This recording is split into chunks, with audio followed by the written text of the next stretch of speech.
혹시 여러분 지난 8월 13일이 무슨 날인지 아세요? 8월 13일. 제 생일은 아닙니다. 제 생일은 아니에요. 그날이 국제 왼손잡이의 날이었습니다. 세상에 별날이 다 있죠? 왼손잡이의 날. 왼손잡이의 날. 누가 만들었나 했더니 국제 왼손잡이 클럽이 또 있더라고요.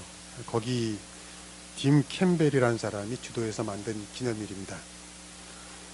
그러니까 왼손잡이의 날이 만들어졌다는 건 뭘 의미하죠?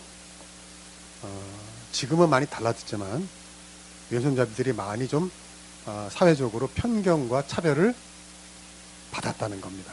받았다는 겁니다. 우리 오른손잡이들은 잘 이해가 안 되겠지만 왼손잡이로 살아보면 의외로 그럴 때가 많다는 것을 느끼더라는 거죠.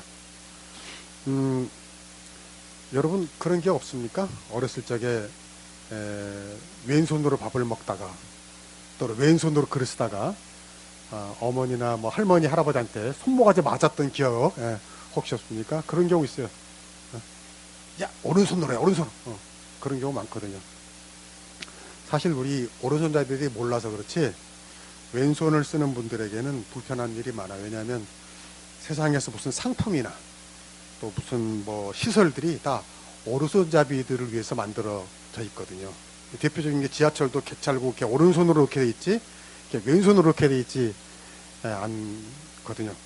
어떤 분이 그러더라고요. 자기 둘째 아들이 왼손잡이인데 시어머니가 맨날 그런대요.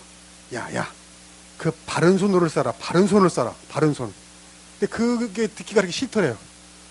아니, 오른손은 바른 손이고 왼손은 틀린 손이 나쁜 손이 사실 그건 아니잖아요. 그건 아니잖아요. 근데 아들에게 할머니 자꾸만 그 바른 손을 써야지 하니까 좀 그 마음이 좋지 않다라는 게 공감이 되더라. 근데 성경에 참 흥미롭게 왼손잡이가 등장을 합니다. 왼손잡이. 오늘 성경에 보니까 사사 에웃의 이야기예요. 이 사사란 뭐냐면 그러니까 이스라엘이란 나라에 왕이 다스리는 제도가 없을 때 그 전에는 그때마다 어떤 일이 있을 때마다 사사들이 지도자들이 등장해서 나라를 구원하고 지키는 역할을 했어요. 장군처럼 지도자처럼. 근데 그 사사 중에 에웃이 오늘 성경에 보니까 왼손잡이라고 되어 있습니다. 한번 봅시다. 15절. 여기 보면 중간에 그는 곧 베냐민 사람 게라의 아들 왼손잡이 에웃이라고 그랬거든요. 왼손잡이. 그러니까 이걸 우리가 보면 뭘 할 수 있냐면 그가 좀 그 당시에 좀 별난 사람이었다. 이상한 사람이었다. 이상한 사람으로 취급받았다. 이런 좀 우리가 상상을 할 수가 있어요. 사실 성경에도 보면 이 왼손, 왼쪽에 대한 편견은 있습니다. 우리가 성경에도 보면 특히 시편 같은 데 보면 하나님의 오른손으로 구원했다는 말이 나오지 하나님의 왼손으로 구원했다는 말이 나올까요? 안 나올까요? 안 나와요. 항상 오른손, 하나님의 오른팔 이렇게 씁니다. 그리고 왼쪽은 항상 좀 안 좋고 부정적인 쪽으로 사용합니다. 지금도 중동 지역에서는 다 좋은 거 중요한 걸 오른손으로 한답니다. 밥 먹을 때 오른손으로 먹고 무슨 경전을 읽을 때도 오른손으로 읽고 악수를 할 때도 오른손으로 하고 그리고 좀 안 좋은 거 예를 들어서 밥 먹고 배설할 때 왼손으로 닦고 뭐 이렇게 안 좋은 거는 왼손으로 하고 좋은 거는 오른손. 그래서요 가다가 어떤 아이가 있는데 아유 너 참 잘생겼다 하고 머리를 쓰다듬는데 왼손으로 쓰다듬어줬다. 모욕이라는 거예요. 왼손으로 쓰다듬어주면 모욕이라는 거예요. 또 누가 뭘 달라고 그랬는데 이렇게 왼손으로 주면 모욕으로 받아들인다는 거예요. 그 정도로 그 차이가 있어요. 근데 그런 배경으로 보면 오늘 성경에서 사사 에웃을 소개하는데 굳이 왼손잡이라는 말을 쓸 필요가 있을까? 그렇지 않아요? 아니 사사 에웃이 뭐 했다 하면 되는데 굳이 여기다가 왼손잡이 에웃이다 이렇게 이 쓰는 게 참 흥미로워요. 그렇게 중요한 내용 아닌 것 같은데 그런데도 썼다라고 한다면 여기 뭔가 성경이 말하고 싶은 것이 있다. 하나님의 어떻게 보면 역설이고 유머이죠. 그러니까 그 당시에 왼손잡이는 이상하고 특이하고 불길하고 뭔가 안 좋다고 생각하는데 하나님은 도리어 그 왼손잡이를 통해서 놀라운 구원을 보여주신다는 거죠.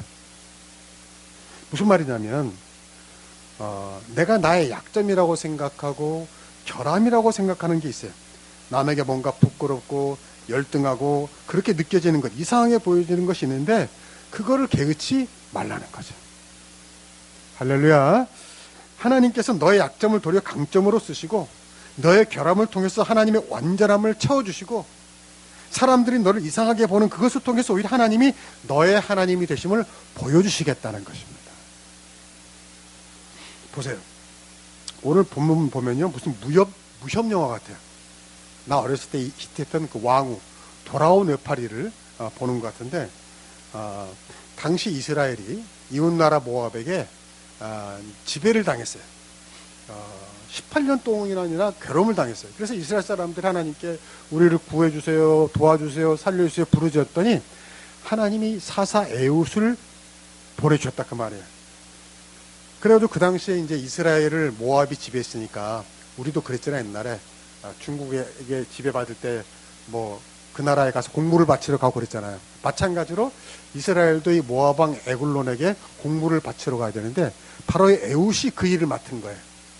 근데 이 모압이 에웃이 공물을 바치러 갈 때 보니까 18인치나 되는 칼을 숨겨가지고 갑니다. 여기 16절을 보면 그래서 에웃이 길이가 한 규빗 되는 날선 칼을 만들어가지고 오른쪽 허벅지 옷 속에 차고 그랬단 말이에요. 그러니까 에웃이 어떤 마음을 먹었냐면 내가 공물을 바치러 가는데 그 모압 왕 에글론을 가까이 볼 거 아니에요. 그럼 내가 그를 죽여버려야겠다. 암살해야 되겠다. 엊그저께 우리 광복절이었잖아요. 광복절. 마치 일본 강점기 때 독립군들이 안중근 의사가 저격한 것처럼 이 에웃도 그런 마음인 거죠. 그런 마음. 그래서 여기 보니까 오른쪽 허벅지 옷 속에 차고 그랬어요. 이게 깊은 의미가 있는 거예요.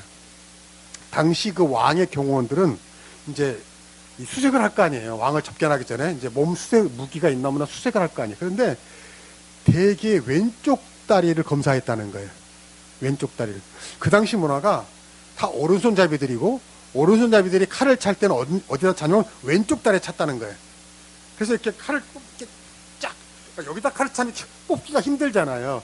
그러니까 왼손에 여기다 왼쪽 다리에 차지 이렇게 쫙 뽑잖아요. 그러니까 당연히 그 경호원들이 수색을 할 때 그 왼쪽 다리 위주로 이렇게 봤다는 거죠. 너무 재밌지 않아요? 예. 그러니까 이 왼손잡이 에웃은 그걸 알고 자기 왼손잡이니까 오른쪽 밑에다가 싹 숨겨놓은 거예요. 그러니까 경호원들도 이제 신통치 않은 거지. 다 꼼꼼히 봐야 되는데 걔는 귀찮은 거야. 그러니까 다 그냥 의례적으로 오른쪽에 보고 됐어 이렇게 한 거죠. 그러니까 무소 통과된 거예요. 무기를 가지고. 무슨 말이냐면 에웃이 그 당시 대다수 사람들처럼 오른손잡이였다면 왕 앞에 갔을까요? 못 갔을까요? 못 갔을 거예요. 칼을 차고 못 갔을 거예요.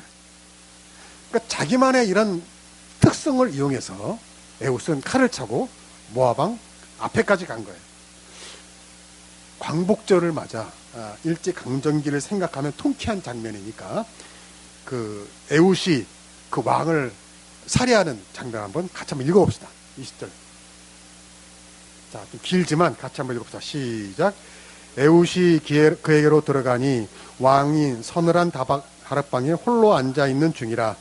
에웃이 이르되 내가 하나님의 명령을 받들어 왕에게 아랠 일이 있나이다 하매 왕이 그의 좌석에서 일어나니 에웃이 왼손을 뻗쳐 그의 오른쪽 허벅지 위에서 칼을 빼어 왕의 몸을 찌르매 칼자루도 나를 따라 들어가서 그 끝이 등 뒤까지 나갔고 그가 칼을 그의 몸에서 빼내지 아니하였으므로 기름이 칼날에 엉겼더라. 야, 무슨 무협지 보듯이. 예. 이렇게 에웃이 극적으로 모압 왕을 터치해가지고요 그에 탈출을 해요. 그래서 이스라엘 백성들이 오니까 이스라엘 백성들은 사기가 충천한 거죠. 왜? 적군의 왕을 죽였으니까. 그래가지고 사기 충천한 이스라엘 백성들을 다시 데리고 에웃이 모압을 쳐들어갑니다. 그래서 다 무찔러요. 그래서 그로부터 80년 동안을 에웃이 이 나라를 평화롭게 지도했다. 이것이 오늘 스토리예요.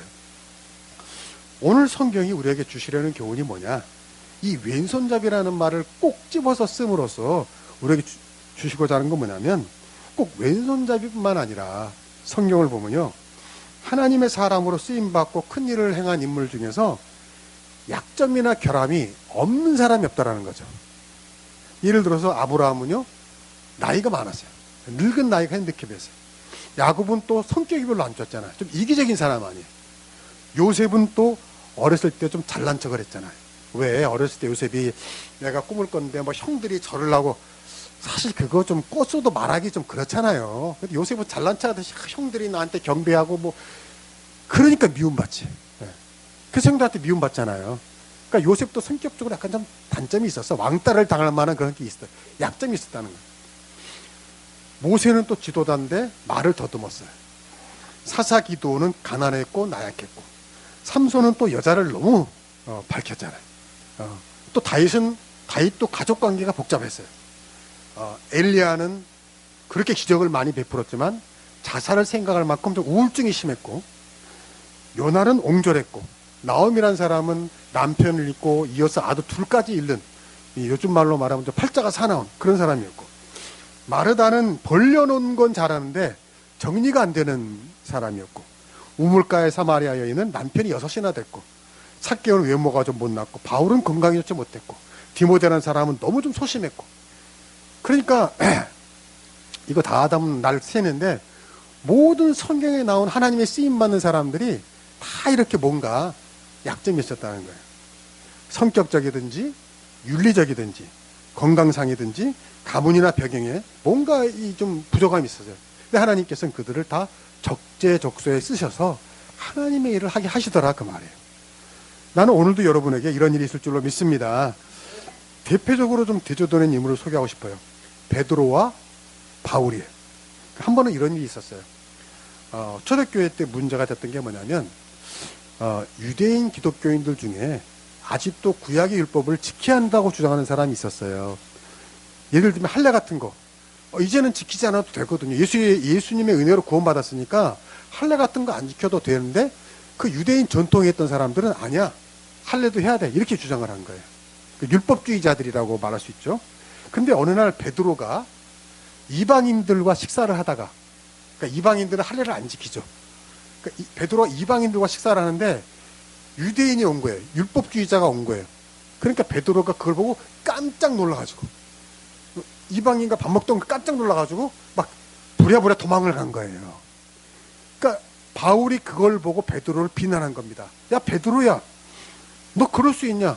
유대인이 본다고 이방인과 밥 먹다가 도망가? 너 그러고도 네가 사도냐? 막 이러면서 비판을 한 거예요. 네가 율법주의자들의 눈치를 보냐? 그래서 막 비판한 거예요. 무슨 말이냐면, 베드로는 약간 좀 사람이 참 광복절 얘기해놓고 이런 말 써서 미안한데 좀 유도리가 있다랄까, 좀 융통성이 있다랄까, 그런 호인 스타일이에요, 베드로는. 근데 바울처럼 그 대신 철두철미하지 못한 거죠. 그러니까 바울은 외골수적인 사람이에요. 뭐 아니면 더해요. 율법주의자는 안 돼. 율법주의자는 안 돼. 율법주의자는 대들에겐 저주가 있을까? 이러면서 좀 그런 사람이에요. 근데 바울은 우리가 알다시피 예수님 만나기 전에도 어땠습니까? 수백 킬로나 떨어진 곳까지 찾아가서 예수 믿는 사람을 핍박할 정도로 아주 그 끝장을 보는 사람 아니에요, 이 바울은. 근데 예수 믿은 후에는 또 그게 그렇게 바뀐 거예요. 예수님 아니면 안 돼. 막 완전하게. 근데 베드로는 사람이 좀 성격이 수도분하달까? 정이 있달까? 그래서 율법주의는 안 되지만 율법주의자들과 좀 어울리기도 하고 만나기도 하고. 그러니까 베드로와 바울이 이렇게 전혀 다른 스타일이었단 말이에요. 근데 하나님은 참 재미있게 그 스타일대로 맞게 쓰시더라는 거예요. 베드로에게는 뭘 했어요? 그 예루살렘 교회를 맡겼어요. 예루살렘 교회를 말하자면 목사님처럼 목회를 하게 한 거예요. 그러니까 적합했죠. 왜? 아니, 내가 이렇게 베드로가 목회를 하는데 율법주의자도 교회 올 수 있을 거 아니에요.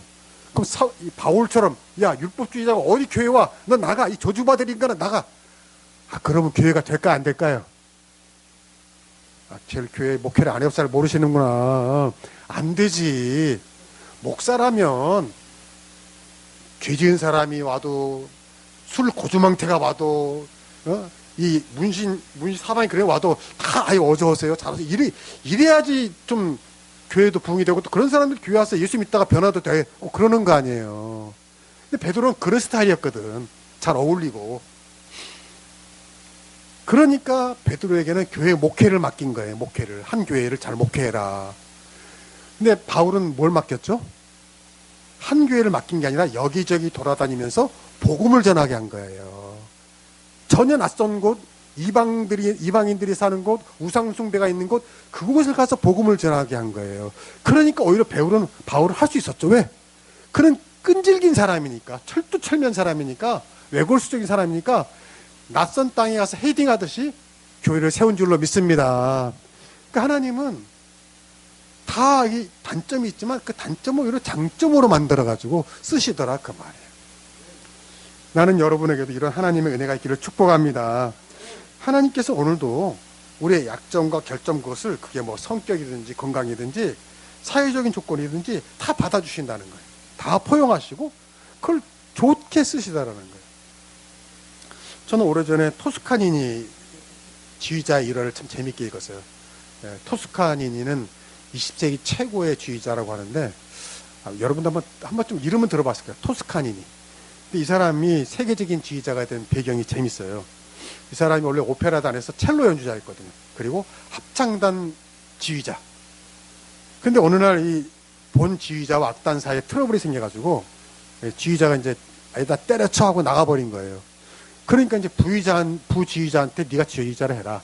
근데 갑자기 맡았는데 어떻게 하겠어요? 이 대곡을, 오페라를.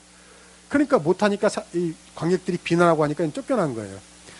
그러니까 세 번째가 누구한테 왔냐면 이제 그 아까 말한 토스카니니에게 온 거예요. 그래서 이제 오페라단에서도 뭐 자포자기한 심정으로 뭐 네가 뭐 한번 해봐라 하는데 웬걸 토스카니니가 딱 지휘대를 쓰니까 악보를 이렇게 그냥 딱 덮어놓은 거예요. 악보를 딱 덮고 그때부터 악보도 보지 않고 막 지휘를 막 얼마나 잘하는지 그 사람들 다시 딱 이게 눈이 이만해져가지고 데이트를 친 거죠. 막 모든 사람들이 막 감동을 한 거죠. 뜻밖의 해석같이 나타나서. 여기 사연이 있는 거죠. 이 토스카니니는 첼로 연주자인데 워낙 눈이 나쁜 거예요. 워낙 눈이 나빠요. 그러니까 평소에도 악보를 봐요, 못 봐요? 악보를 못 봐요. 그러니까 첼로 연주자지만 그 악보를 다 외운 겁니다. 악보를 다 외운 거예요.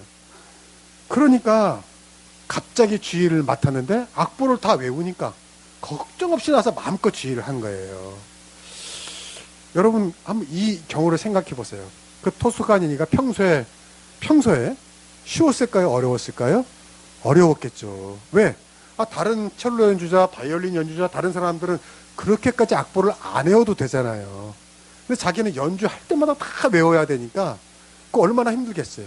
그런데 만약에 그가 그렇게 눈이 나쁜 약점이 없었다면 악보를 외우는 수고와 노력할 필요도 없었을 것이고, 그렇다면 그렇게 기회가 왔을 때 기회를 잡지도 못했을 것이고, 그렇죠? 그렇다면 그는 20세기 최고의 연주자가 될 수도 없었을 것이고 그냥 평범한 연주자로 살다가 끝났을 것이다, 그 말이에요. 여러분, 오늘 성경이 말하는 것은 우리가 다 약점이 있어요. 결함이 있어요.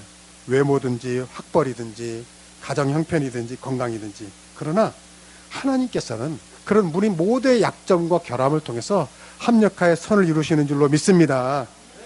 오히려 그것 때문에 우리가 약점 때문에 또 노력해요. 그리고 조심해요. 그리고 겸손하게 됩니다. 그리고 하나님을 더 의지하게 돼요. 더 붙잡게 돼요. 더 기도하게 돼요. 그래서 약할 때 강함 되시는 하나님의 은혜를 잊게 된다, 그 말이에요. 그래서 성경은 이렇게 말합니다. 고린도전서 11장 27절 같이 한번 읽어봅시다. 시작. 그러나 하나님께서 세상에 미련한 것들을 택하사 세상에 있는 자들을 부끄럽게 하려 하시고 세상에 약한 것들을 택하사 강한 것들을 부끄럽게 하려 하시며 하나님께서 세상에 천한 것들과 멸시받는 것들과 없는 것들을 택하사 있는 것들을 패하려 하시나니 이는 아무 육체도 하나님 앞에서 자랑하지 못하게 하려 하심이라. 아멘. 이거 좀 너무한 거 아닌가? 아니 자랑 좀 할 수 있지. 여기 있잖아요. 아무 육체도 하나님 앞에서 자랑하지 못하게, 아니 자랑 좀 할 수 있지 뭐 자랑 못하게 한다고 그렇게. 아니에요. 아니에요. 자랑 때문에 망하니까 자랑 못하게 한다 그 말이에요. 자기가 뭐 좀 잘났다고 뭐 좀 가졌다고 남보다 강한 게 있다고 자랑하다가 그 자랑거리 때문에 망한다는 거예요. 자기 강점 때문에 도리어 망한다는 거예요. 자기가 잘한 것 때문에 죽어요, 여러분. 성경에 보면요, 참 재밌는 예화가 있는데 다윗 왕의 아들 중에 압살롬이라고 있어요. 이름도 참 특이하죠? 압살롬. 이런 압살롬. 그럴 만한 게 이 압살롬이 아버지한테 반역을 해요. 그러니까 나쁜 놈이에요, 좋은 놈이에요? 나쁜 놈이지. 그러니까 압살롬이라고 졌나 봐. 어떻게 알고. 근데 이 압살롬이 왕자인데 아버지가 아직 왕에 있는데 반역을 한 거예요. 근데 왜 반역을 했냐면 그럴 만한 게 내가 아버지보다 낫다 이런 교만함이 있었어. 근데 그럴 만한 게 인기가 많았어. 압살롬이 잘났거든. 아주 인물이 훌륭한 사람이었거든. 한번 봅시다. 사무엘하 14장 25절. 자, 시작. 온 이스라엘 가운데서 압살롬같이 아름다움으로 크게 칭찬받는 자가 없었으니 그는 발바닥부터 정수리까지 흠이 없음이라. 아멘. 보세요. 이스라엘에서 압살롬같이 아름답고 인물이 출중한 사람이 있다 없다? 없다는 거예요. 그러니까 얼마나 잘났는지 심지어 뭐라 했어요? 발바닥부터 정수리까지 흠이 없. 발바닥 아니 얼마나 잘났으면 발바닥도 잘생겼나 봐. 발바닥도. 사실 고백하자면 저도 발이 좀 잘생겼는데 이거 보여드릴 수가 없어가지고 발바닥을. 근데 압살롬이 그랬던 거예요. 그 잘난 얘가 이 신기에 나오죠. 머리털이 얼마나 멋있고 이렇게 휘황찬란했는지. 여기 200세겔인데 2kg예요. 그러니까 머리카락 무게가 2kg. 야. 근데 그 당시 머리카락은요, 이스라엘 사회에서 힘과 미의 상징이었습니다. 그러니까 그 2kg가 되는 머리카락을 또 다 자랑을 한 거예요. 근데요, 여러분 아시죠? 압살롬이 어떻게 죽습니까? 뭐 때문에 죽습니까? 그 잘난 머리털 때문에 죽잖아요. 그렇죠. 걸려서. 생각나네. 압살롬이 그 아버지에게 반란을 해서 전쟁을 하잖아요. 전쟁을 하는데 한 번은 이제 전쟁을 하다 보면 이기기도 하고 지기도 하는데 한 번은 이제 후퇴하게 된 거예요. 그러니까 압살롬이 막 도망을 가는데 상수리 나무를 지나는데 아마 그날따라 내가 이제 전쟁을 하니까 미용실에 들려서 훅가시를 많이 잡았나 봐. 위에 이렇게 그 머리가 딱 걸린 거예요. 상수리 나무에. 그래서 말은 가고 자기만 나무에 대롱대롱 매달린 거겠죠. 그래가지고 쫓아오던 압살롬에 잡혀가지고 처단당했어요. 끝났어요. 거기서 죽었어요. 여러분, 그 잘난 압살롬이 뭐 때문에 죽었다고요? 머리카락 때문에.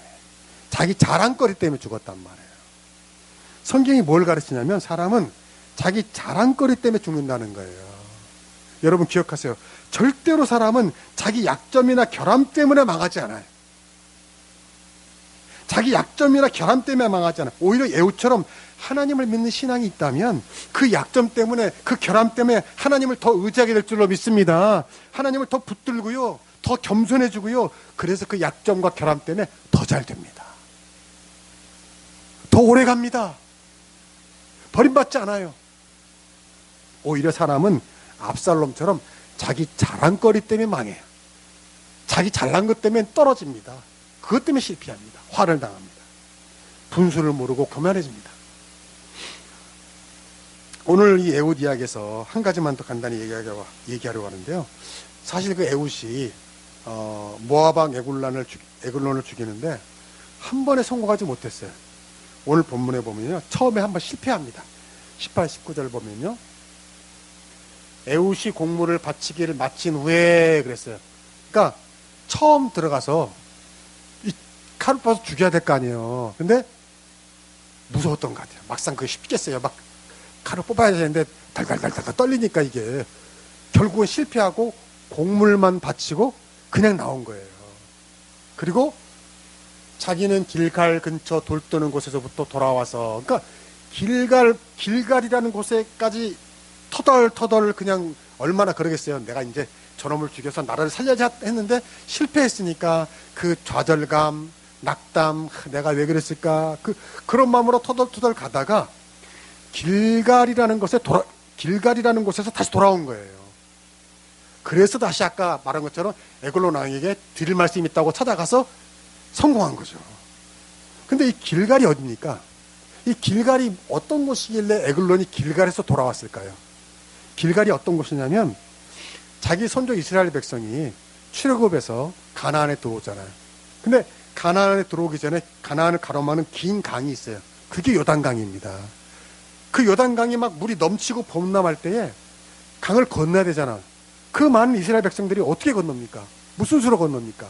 그때 바로 하나님께서 도와주셔서 그 범람하는 강을 멈추고 온 이스라엘 백성이 그 무사히 건넌 거예요. 그래서 무사히 건너고 길갈에다가 12족장이니까 12지파니까 12개의 돌을 세운 겁니다. 오늘 하나님이 우리를 도와주셔서 요단강을 무사히 건넜다 해가지고 12개의 돌을 세운 거예요. 그게 어디예요? 그게 바로 길갈이에요. 무슨 말이냐면 에웃이 절망감과 낙심감과 실패감을 가지고 토돌토돌 오다가 길갈에서 아마 뭘 봤을까요? 그 12개의 돌을 본 거예요. 그 용기를 얻은 거예요. 아, 하나님께서 우리 조상들이 그 범람하는 요단강을 건너게 해주셨는데 오늘도 하나님이 나와 함께 하시면 내가 그 우리 원수를 죽일 수 있을 줄로 믿습니다라고 힘을 얻은 줄로 믿습니다. 그래서 거기서 용기를 얻어가지고 터닝 포인트가 된 거예요. 다시 돌아와서 용기를 가지고 모압 왕을 처단한 겁니다. 여러분, 오늘날 이 에웃이 힘을 얻고 용기를 얻고 터닝 포인트가 돼서 다시 성공하게 된 그 길갈이 오늘날 어딜까요? 어딜까요? 바로 이 교회인 줄로 믿습니다. 교회가 바로 길갈이에요. 여러분이 매주일 교회 와서 에웃처럼 힘을 얻는 겁니다. 지난 한 주간 세상에서 에웃처럼 때로 실패하고 바보 같은 모습을 보이기도 하고 때로는 초라해지기도 하고 하다가도 이렇게 교회 와서 하나님의 임재 속에서 하나님의 약속을 다시 듣고요 힘을 얻게 되는 줄로 믿습니다. 용기를 얻는 거예요. 지혜를 얻는 거예요.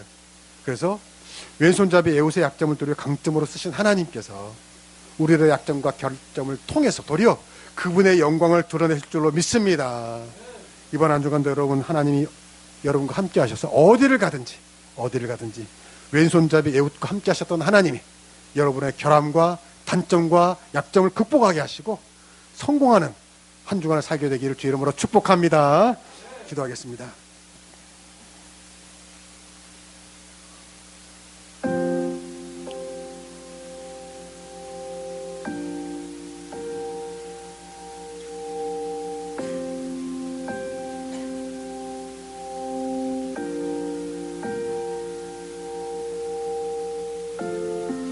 하나님 감사합니다. 우리들은 다 죄인입니다. 다 부족합니다. 연약합니다. 약점이 있습니다. 결함이 있습니다.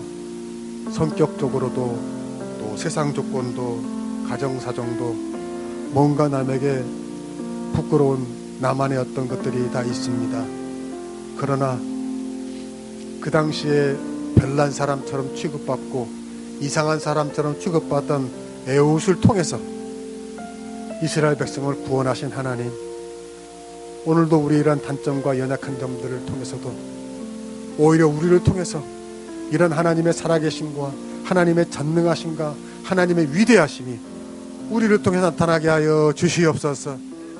남들이 보기엔 우리가 좀 부족할지 모르지만 그러기 때문에 우리를 통해서 하나님의 위대하심과 전능하심이 드러나게 하여 주시옵소서. 주일날마다 우리가 교회에 나오는데 이 교회가 바로 낙심한 에웃이 용기를 얻고 터닝포인트가 되었던 길갈인 줄로 믿습니다.